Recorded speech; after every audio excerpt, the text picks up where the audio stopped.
awareness. It all comes down to awareness. Without awareness, there is no healing what's going on. Happiness, sharing, togetherness. Family those are the people I can count on. And those are the people that, of course, are most important in my life. I think of the word forever. I think families are forever, and we're wired for relationships. And there's no more important relationship than family. Family means a lot of things to me. It means not necessarily your biological family, but it also means people who are there to support you. My family inspires me.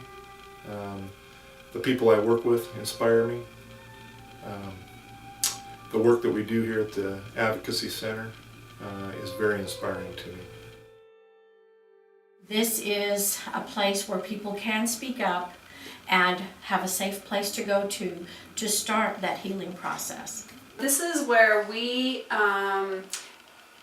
provide services for all aged victims of domestic violence, sexual assault, physical assault, human trafficking, elder abuse. Our elderly are very vulnerable to abuse and neglect. And even though a lot of them can speak out, a lot of them are afraid to because they have most of them are taken care of by family. Victim can be anyone. It can be your neighbor, your friend, your mom, your dad, your brother, your sister, your children. There is no set profile for a victim. It can truly be anyone.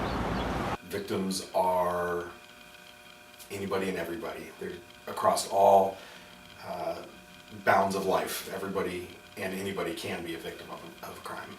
Child abuse is a very complicated and hurtful crime, and it takes a lot of people to come together to respond to child abuse so that the child and the family and the guardians can be held together and supported and not re-victimized in the process. The beauty of the Children's Advocacy Center is that it brings all these functional areas together in the same place. So here at the center, the forensic interview happens here. The medical examination happens here. If the child needs follow-up medical treatment, that can happen here as well. And even the therapy piece can begin here. We're much better at handling investigations and working with victims and witnesses because of the other services that the Advocacy Center provides. We simply could not do our jobs if we didn't have the Advocacy Center that we have here. It's just not possible. I can't even envision what it would be like for law enforcement to try to investigate, prosecute, or clear allegations of child abuse. I can't even conceive of that concept.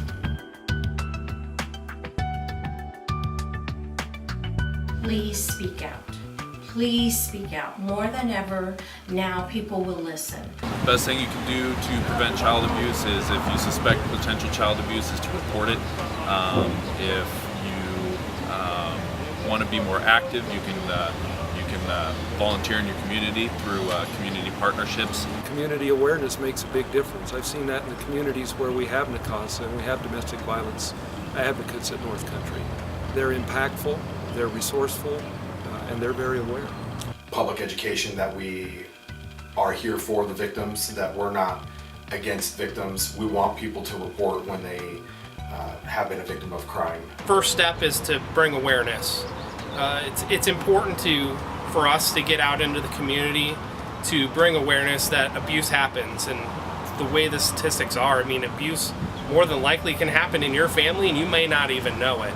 We need to work a little harder to make that process of reporting a little easier. I think we need to be transparent about the fact that child abuse is part of our society and that we as a community need to come together to be able to respond to that so that we can fight that. We can make a difference one child and one family at a time.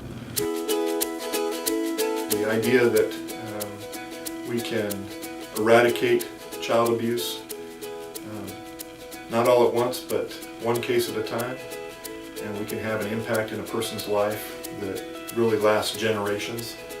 That's what gives me hope. If we can prevent this from happening to begin with, we can exercise our resources in a lot of other ways.